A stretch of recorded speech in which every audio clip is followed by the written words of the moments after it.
All right. Looks like we're going to give this a try here. Hopefully, it won't be too bright out this window. And we'll see who can get. All right. Ugh.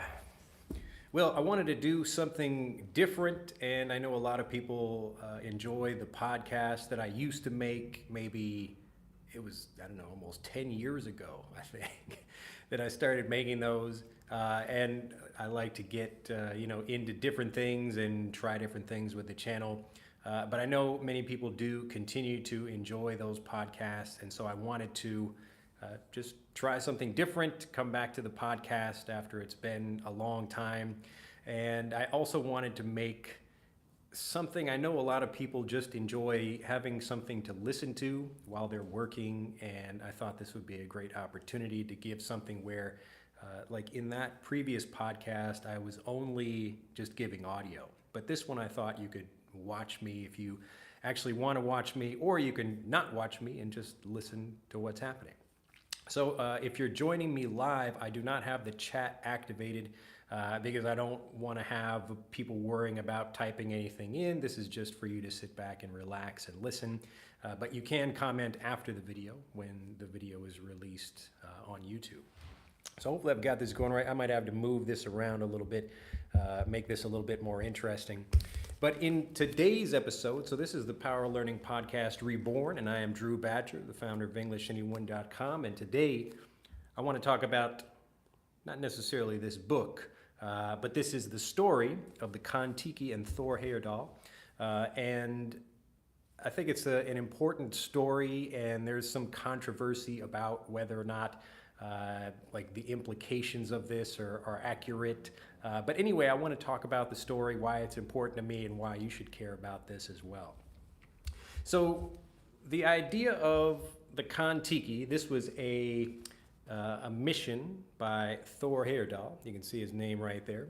And he wanted to test the idea that instead of people coming down to the Polynesian islands, like Easter Island and the other islands south of Asia, that people were actually coming from South America, or maybe there was a combination, at least some people that had come from South America and were settling there by traveling across the ocean, so going from South America to Polynesia, rather than going from like coming down from Asia into like going down where Australia is and all of the islands over there. So he had this this idea, and a lot of people thought it was very crazy. And so the theme of this video, this podcast episode, is really talking about truth. And when you have something, when you notice something that maybe other people don't notice, or that other people don't believe, but you are maybe noticing clues, or you're finding clues about something, that's your opportunity. You're kind of getting like knocked or tapped a little bit on the shoulder saying, hey, why don't you go investigate something? Or even if something seems like it's not true for most people, if you're really getting the sense that something is actually true, or even if maybe it seems odd or weird or contrary to what most people believe, you should still be following that thing. And so that's the kind of interesting story about the idea of the Kon-Tiki. So what this guy did is he wanted to find out if people using like very basic rafts, so that kind of technology, could actually get from South America all the way over to the Polynesian islands.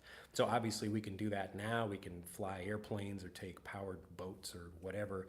But this was just like a wooden raft. Can you get people in a wooden raft, and could people actually get all the way across? And so he has this idea, and he starts thinking, well, it seems like a logical thing. There's a current, so an ocean current. This means like the water or is moving, usually because the ocean kind of cycles around in different ways. And so this is the Humboldt current that floats up, or kind of goes up along the coast of South America and then goes out across west, moving out to Polynesia. So his idea was that people could just sit on that and ride that all the way, and that they wouldn't need anything special, like special kind of powered boats or anything fantastic to get from one place to the other. It's physically possible to do that. And so whether there was actual kind of populations moving down from from Asia into the Polynesian islands, or moving west. His main idea was just to prove that it's possible to do that. And so the story, you can actually watch a documentary about this, but he had this idea and he was just so focused on it that it had to be true, it had to be possible. And so that's why he wanted to go and actually build a raft himself and get a small crew of people to join him and see if he could do this. So the only technology that they put on the boat was I think they had a radio and a few other things, but it was basically all just like a very simple raft. I'll tell more about kind of what they did in the story of how they did it. But I just thought it was a really fantastic idea, or an instance or an example or a story of when somebody has something that they notice. It's like a truth that they notice that nobody else sees. And I think it's important for me because like what I do personally, trying to help people understand English like a native speaker, it's something a lot of people just believe is not possible, or that they think they have to live in an English-speaking country or something like that. So there's a lot of people, it's the same kind of thing where there's a truth that I know, and I've experienced it for myself and I've helped lots of other people become fluent, but still there's so many people around the world that just believe it's not possible to do that. And so when I read stories like this, it reminds me, when you have an idea about something, you should notice some kind of signs or clues that it's possible. And throughout his journey from having the idea and trying to get money so he could pay for this thing, and then getting into South America, and then actually making the voyage in the boat across, and it wasn't even a boat, it's just a raft, like a basic raft. And so when he was thinking about doing that, he kept on getting these little clues, and then he finally made it in the end, and the whole crew arrived safely.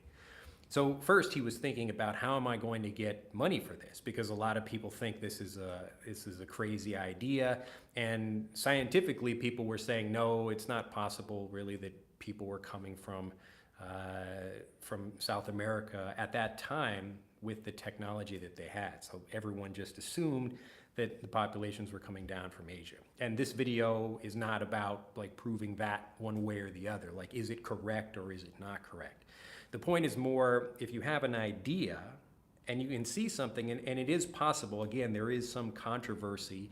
So controversy meaning like people disagree, or some people think yes, some people think no, it's controversial. So there's some controversy over where people came from, but later, I think recently, in the past couple of years, there has been like doing DNA studies and finding there is a connection between people from South America and people in Polynesia. So who knows what exactly the mix is, if some people are coming across or some or most people, whatever. Again, the point of the story is that you have an idea, you notice something, and you think like, yeah, that's probably true. I bet that's maybe what happened, or I bet that's possible. And so really he just wanted to prove that you could do it without taking any kind of additional equipment or having a motor on the boat or anything like that. So how can we take something simple? And again, at each step, he's got these clues that he's noticing. And so one of the first things he does is, when he's looking for funding and looking for people who are interested in trying it out and talking with other members of a potential crew, he's meeting people. I think he was in New York City at the time. This was, I think, 1947. And he's talking with people. So this is a Norwegian guy, and he knows about, a little bit about fishing and other things. I think he'd also done previous kind of voyages or other things as well. But he just really wanted to explore and see if it was possible to do. He just had that idea. And so he was looking for other people, and it was actually interesting to see other people were just like, yeah, that sounds like a cool idea, let's do it. So the people who were interested in getting on the boat, I mean, he wanted a crew, and he just said, okay, we have maybe 6 people that we can get on this boat, myself included, and then we can take a voyage and go out and see what happens. And we might die, who knows, but at least we'll have an interesting story if we make it. And so he was looking for funding as well, and one of the funding sources he found was the United States military. And the military was also interested in testing different equipment that they had. So can we take something and really test it in, like trying some food rations or some special flotation things. So flotation meaning you can keep yourself floating in the water. And so they were, excited to give him things. It took a little bit, to get people convinced about the idea, but he was just so focused on that idea and so focused on really convincing people that this was something that should be done, it is something that could be done, and that they wanted to try it. So as they got more people involved, they said, okay, this is going to be, it's like actually starting to happen. Again, he's getting these clues, he's got this idea, and it's almost like the universe is just making it possible. Have you ever experienced that? So like you want to do something and maybe you don't know exactly how you're going to do it, but you just feel it's something you should do. And I think maybe I've told this, I'll kind of tell a quick story from my own life about this. I've shared this before, but this was a time when after I had been living in Japan for a while, I went to Alaska with a friend of mine, and he was really excited and interested in working on a salmon fishing boat. So he wanted to work actually on a fishing boat and kind of go out and do that. And I was not really interested in that. I just wanted to go and see Alaska. And I said, I just really have like a strong sense of wanting to go out there and that I should go out there, but I don't know exactly how that will work because I don't want to go on to a fishing boat and I didn't really care about working. And when I saw those fishing boats, these Alaskan salmon fishing boats are actually pretty small. And so the crew, these are the people who work on the boat. They're there for, maybe a few months or a few weeks or something just during the summertime. And sometimes they are out on the boat for a while. And again, the boats are not very big. I mean, the room that I'm recording this in right now, it's almost about the size of this room. So it's maybe like a school bus, a little bit longer than that. So the boats are, again, not very big, and then you've got a crew of a few people on there, and then they're just eating ramen every day or whatever, something simple. It's not like a kind of relaxing place to be. They're out working all the time, trying to catch as much fish as they can, because if they don't catch fish, they don't get paid. And so I was just not interested in that. I said, I want to see Alaska. And that was the vision I had. I said, I want to see Alaska, and I know it's possible to do that. And I had almost a bit more of a specific idea of I want to kind of take a cruise of Alaska, like see the water, see the land, And there wasn't anything like that possible. And if I told people when I was going there, I just said, hey, I want to go to Alaska and see the different things around in Alaska, just the interesting water, and I really like the environment up there, so the trees and the water and all of that. And so I told people I'm going to Alaska, and I said I kind of want to get paid to take a cruise out there. So how can I find some way to do that? And people are just looking at me funny, like that's not possible. It's not possible to do that. And so I get out there, and I basically have no money. I bought a one-way ticket to go there.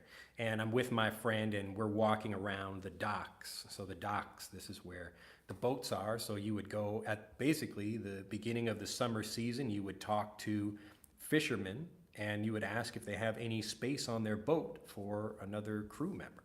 And some people can get on a new boat that way, and maybe some people don't, and they just go back home. So my friend was walking around doing that, but I was actually feeling very nervous because I wasn't interested in doing that. And I was just like, all right, well, I'm in Alaska now. What am I going to do? I had no plan. Again, I bought a one-way ticket. I didn't have much money anyway, but I knew I was there, and there was just something I could feel. It was something I wanted to do. And when I'm going around and, I'm just on the island. So I was on a small island called Kodiak. If you look at a map of Alaska, it's the biggest island. I think it's the biggest island in the United States, Kodiak Island. Or it's maybe the biggest island. It's certainly the biggest island in Alaska, but it's if you look at Alaska, it looks like a big kind of fist like this. Oh no, there's a fire truck or an ambulance, something. Like usual, always around this time there's an ambulance, so I apologize. This is not going to be the cleanest podcast episode. Hopefully I'm not too bright. Let me see if I can turn this around here. That's a little bit better. Yeah, like the video, if the sound is coming through, I'm trying to get a little bit better with the microphone a little bit closer. And if you enjoy this, next time I should have an even better microphone to record this with. So anyway, I'm there. My friend is going around and talking to fishermen, and he's actually got a few leads. So when we say someone has a few leads, just like, you're looking for customers or clients or something like that. So a potential someone who could maybe like be the captain for the boat he might work on. And I was, again, not interested in that at all, but we were spending some time on this island, and I was thinking about what I want to do. And my friend and I were also, because we didn't have a car, we're just, we took a boat to this island. We took a plane up to Anchorage, and then took a bus and then a boat to get to this island. And when we were there, we were getting around by hitchhiking on this island.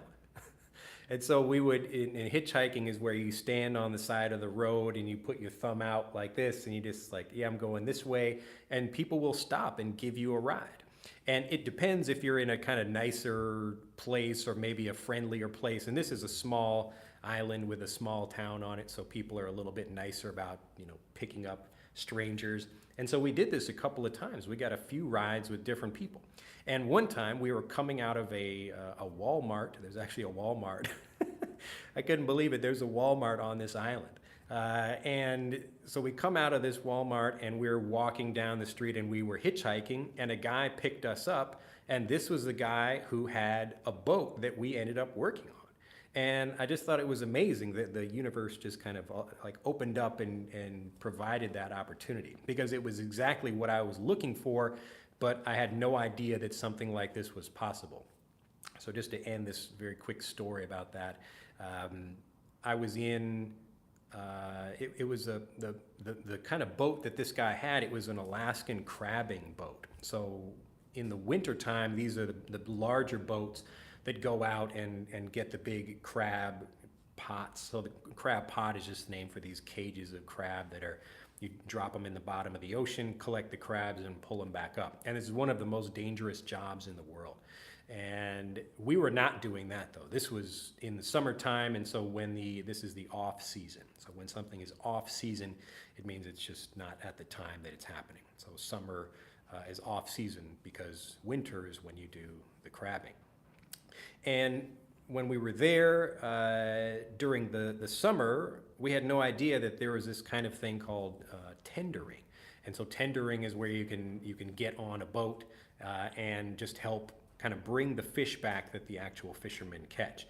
And so we were doing that, and that was like the story of how I got kind of a tour of Alaska. And we stayed on this boat, and we didn't really work very much, but we got paid every day. We ate very well. We pulled fish right from the sea and ate those. It was amazing. We even had, I think we had some crab pots as well that had crab in them. But it was just an amazing time, and it was one of those things where I just had an idea, like Thor in this, in the Voyage of the Kon-Tiki, about having like a truth or something that you just feel you should do. And even if other people think it's not possible, or other people are just saying, no, I don't believe it, or whatever, if you feel that, and you will get clues along the way, something will happen to make that possible. I don't know how that works, but I think it's an amazing thing that happened to me, and that's not the only time this happened in my life. But anyway, about getting back to this story, so they get funding, and Thor is able to get a kind of a connection to the government of Peru. I think the government of Norway helped, like the ambassador or something like that. I forget the exact details of that, but he was able to go and get into Peru. And while he was there, he was like, the first kind of disappointing thing happens, and this is another thing that happens when something like this, just like the trip to Alaska, where it's like my emotions were kind of up and down, like very widely, just like, wow, I was really excited to be in Alaska, and then, oh no, what am I going to do? I've got no money, like I have no plan. And so you panic, you freak out a little bit. And so he was in the same kind of position. He came to Peru, and he really wanted to make a raft out of these. It's basically just 9 logs, or I think it was 9, but just like 9 large balsa wood logs. And when he got in to Peru, he was talking to people about, can I get the trees for this? And they were like, no, all the trees are gone over here. You have to go to a completely different area. So again, he's got something, he gets like to the next step, and then there's another challenge, and then he has to overcome that challenge. And again, this happens over and over, but always there's something that like makes that possible. So the whole plan about making it across in a raft that's kind of the end goal, but at little moments in between while he's trying to go from one place to the other, he has these different experiences, these difficulties or challenges, and then he has to overcome those, but usually it's in ways that he hasn't anticipated. And so he has to go to a different area of Peru and get the logs he needs, and he goes out into the jungle and cuts them down with some people over there, and they float these logs down a river so they can get them back to the coast and get them actually where they want to build this in. It's a naval shipyard. So where the Peruvian Navy is, they actually have a space available, or they had one, where Thor and his team could build their raft. And so people are looking at them as they're trying to build this thing, and they're building the raft based on plans or descriptions that the Spanish conquistadors had drawn. So I don't remember if they had actual images, or they probably had some kind of pictures or something they drew. But what was really interesting is they're getting help from all these people. As they're trying to build something, it's almost magnetic. So magnetic, meaning it just attracts different people, and the right resources come to you when you need them, even if you don't know exactly how that will happen. So you could never really plan something like this. I mean, you would try to plan it, but then the plans would go wrong. Something would happen and it would not work out for whatever reason. And so he would go, talking to different people and getting advice and working with different people in the community. And he got lots of people from Peru. I think they had even a big party when they were going to finally set sail. So to set sail, meaning they're going to go out. And so they were actually carried out into the ocean by the Peruvian Navy. So they were pulled out, they wanted to get the boat past the local sea lanes to make sure people aren't going to hit that little boat, because it's kind of hard to see. It's a tiny raft in the middle of the ocean with, I think, 6 people in total on it. They also had a parrot on board, I think. That was interesting. But just thinking about the things that they designed, and at every step, people continue, this is another thing, people continue to tell them it wouldn't be possible. So some people are trying to help them, and they think, well, maybe we can do our part. So to do your part, meaning just help out in your way to contribute or to help in some way. And a lot of people were still telling him, hey, this is not going to work. And one of the things they said is, you're using these big tree logs, and they're tying them together in a traditional way with this just fabric from vines from the jungle. And people said, well, what happens when you get out there is the logs are going to move against each other, and it's going to cut the rope, and the whole thing will fall apart in the middle of the ocean, and you will die. And he was just like, well, this seems like what they used to do, and they didn't know exactly how it would work. So they have a plan, and they think okay, this is how it should work. It seems like that's what's going on, but most people, a lot of people, didn't think they would make it. They think, okay, we're going to make this raft and it's fun to make that, but as soon as you get out into the ocean and the waves are going up and down, and some giant wave crashes and breaks the boat because it's not very strong, you're going to have all these problems. And so they went out and did it anyway. And what happened, especially with these ropes, this is basically the opposite of what happened, the opposite of what people expected is what happened. And the people assume that you have these kind of little ropes that are attaching these logs together, and that the logs are going to move back and forth and then cut the rope. But what happened was actually the wood itself was really soft, and it kind of absorbed a lot of the water, and it didn't sink. It was floating perfectly. This is balsa wood. That's the name of that kind of tree. And and what happened was that the rope itself actually bit into the wood. And this is a great phrasal verb, to bite into something. So I can think about like me physically biting into an apple. But I can also think about like if I have some string or something and I pull it really tight onto my skin, the string is biting into my skin. So the rope was going around these wood logs, and then the rope actually bit into it. So it held everything together very well. There wasn't movement really coming like that, and the rope stayed there all the way until they reached the end. And another thing that they thought about, because they're using they did get some food rations and other things like that, and thinking about how do you carry water with you? Because obviously you're around all this water, there's all this salt water, but you can't drink it. So you have to bring fresh water somehow and collect that, either maybe from rain or something. But they noticed that like one of the things they could do is actually just take bamboo and hollow it out, and then that would just carry water. And you can carry that underneath the raft itself. And you can carry as much water as you need, actually more water than you need really. And another interesting thing is as they're going, so I mentioned before about the Humboldt current.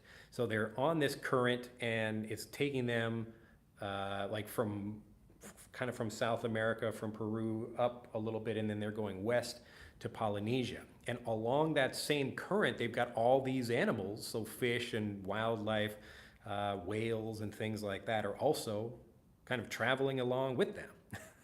And so every day there would be these flying fish and flying squids and things like that that would just like fly up, and they would land on the raft, and then they would just cook them and eat them. And they had their food rations as well. So a ration, this is a small portion of something like in the military or in the army, they'll give you a little bit of food, that's your ration for that meal. And so they had these rations, and they were getting food from just the ocean. And so also they had a little bit of bad weather, but really they had basically 100 days. It took them about 100 days, I think. I don't remember exactly, but it was about 100 days to cross the water. And so they had like a great time. They caught some sharks and other things like that. But I thought it was just a really good example. You can read the whole story or just watch the documentary. You can probably find right here on YouTube the documentary about it.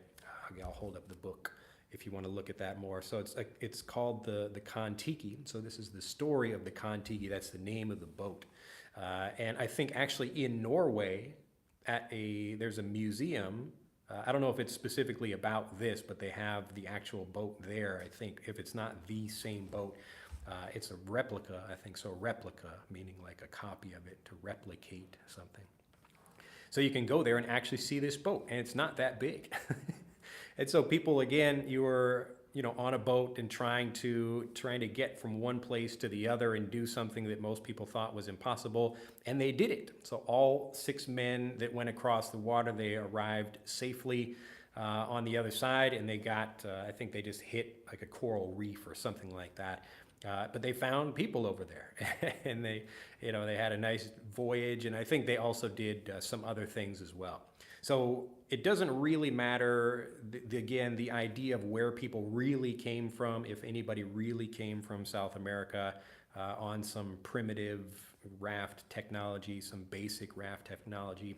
So primitive meaning like basic or very simple, very old, like primitive equipment, primitive technology.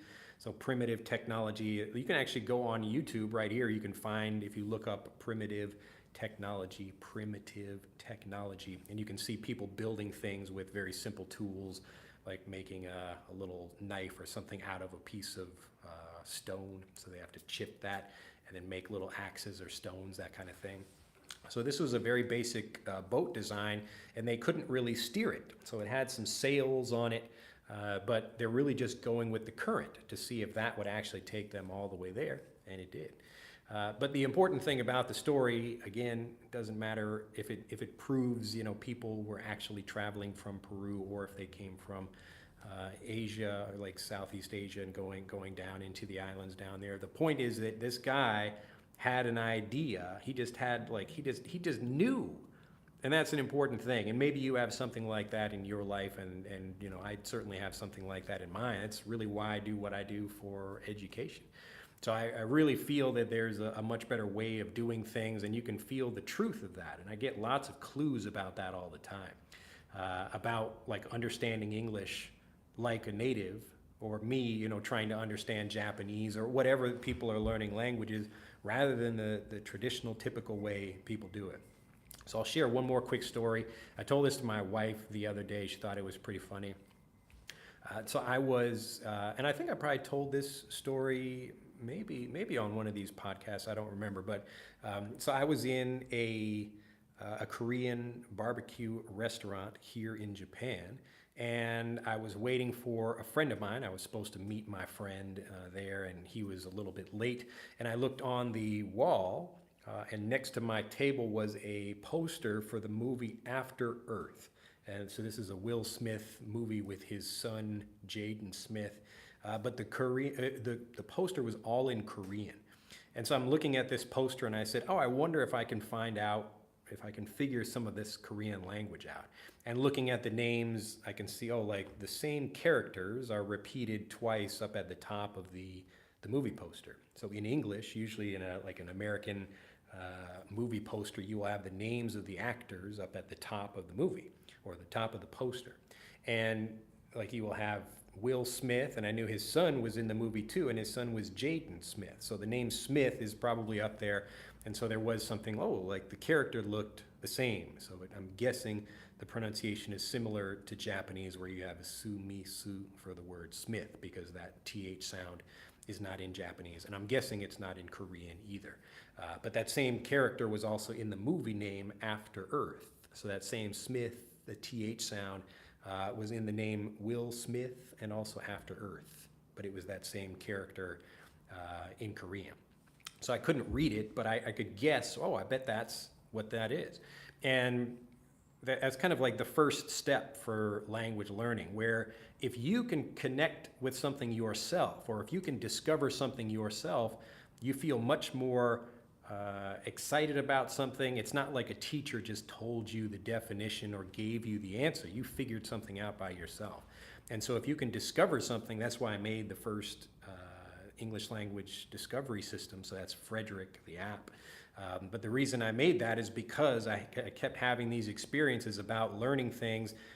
Kind of the first step is just understanding like a native. So rather than someone telling you what the answer is, it's the same idea as when you're watching a scary movie or something, or a thriller or a crime drama, and you want to figure out, you know, who did the murder, or you want to solve the mystery. And when you understand something, when you solve a puzzle or you accomplish something rather than someone doing it for you, you feel very excited about that. And so the same thing applies in language learning. So rather than you going out and trying to find like just like a book or a definition or a translation or something like that, if you can figure something out by yourself, then you learn much faster and you feel more excited about learning, because it's not just a boring translation exercise. And so like the things that I do now for education, it's really this same idea of the stuff that Thor was doing. And if you have that, I'd love to hear about that in the comments, about the kinds of things you like to do, because really like the language learning part is easy when you start doing it. You start understanding things like a native. And the more you do that, the easier it is for you to believe that it's possible to get fluent, even if you don't live in an English-speaking country, or even if you don't live in, like you don't have a native English speaker to practice with, anything like that. If you can understand the language like a native, then you will become a fluent speaker much faster. But that was it for my story. I just wanted to do this. Again, the podcast, who knows if I will continue doing this, if these are helpful for people, or if people enjoy listening to these. Again, I wanted to do something different than the previous kind of podcast I was doing, where I'm still just speaking into the microphone, but I really wanted to have something where you could watch me if you want to. So some people want to, watch my mouth as I'm moving, or the way I'm moving while I speak. But also, again, you can just relax and just listen. And so anyway, I think that will be it for this podcast. I would like to take questions. Maybe I'll do another live, just like to have people enjoy asking some questions about things. But I wanted to do this without having comments. I wonder if I could turn comments on. I don't know. Actually, I don't think I can do that now. But it would be nice to get more people to join me on these. But I'm hopefully you have enjoyed this. And if you have, do like the video, do comment down below. Let me know if there's something in your own life where you think something maybe you have, it's like a truth that you discovered, a secret that you know that other people do not. And I'm sure a lot of people have that same kind of thing. Many people, maybe they just kind of go along with what other people are doing, but I think many of the people I help, they have goals, there are specific things they want to do with their life, and a lot of times, we might hear that it's impossible to do something or that you can't do it. And a story like Thor's is something that it can inspire us and say, wow, I'm not trying to go across the ocean in a raft. I'm just trying to help people communicate. That's all I'm doing. But in the same way, we all have these various goals, and especially if it's something that you have in your life where other people are maybe saying that's not possible, or you don't know exactly how to do it, but you still feel like it's something you should be doing, let me know in the comments down below. Anyway, I think I will close it out here. I still have more time, so I think maybe I will do another live anyway, just to talk with people and see if they have any questions. But again, thank you for joining me, and hopefully we'll see if this goes anywhere, if people have enjoyed this, and we'll see you in the next video. Bye-bye.